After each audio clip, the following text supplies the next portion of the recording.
Hello bachcho, let's read the question. The question says that how did Toto use his body parts to his advantage? Toto अपने body parts को अपने फायदे के लिए किस तरीके से यूज करता था? Let's understand the key concept. So the key concept here is making most of the body parts. अपने body parts का पूर्ण रूप से इस्तेमाल करना. Now let's understand the answer. Toto used his bright eyes to display a mischievous glint. He used his pearly white teeth to smile in a way that would scare Anglo Indian ladies. He used his fingers quickly and wickedly to pick up things. He used his tail, his third hand, to hang from branches or to pull something that was at a distance.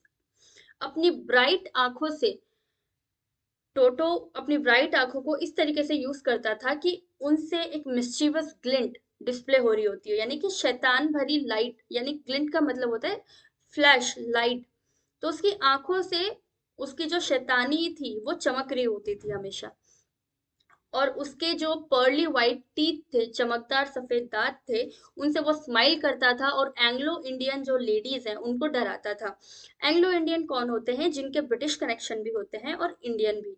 तो ऐसी कुछ औरतें आसपास रहती थी, उनको वो अपने चमकदार सफेद दांतों से स्माइल कर करके डराता था।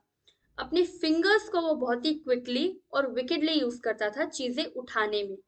क्विकली यानी बहुत ही फास्ट, और विकेडली यानी यहाँ पर विकेडली का यहाँ पर मतलब है कि बहुत ही शैतानी हरकतें करता था, जैसे किसी को अनॉय करना जानबूझ के।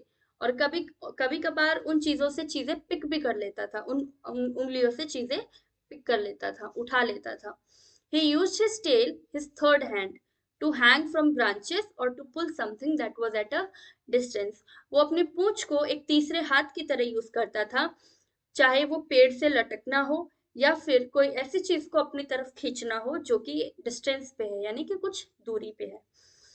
तो इस तरह वो अपने बॉडी पार्ट्स को इस्तेमाल करता था। Hope you understood it well. Best of luck. Thank you so much.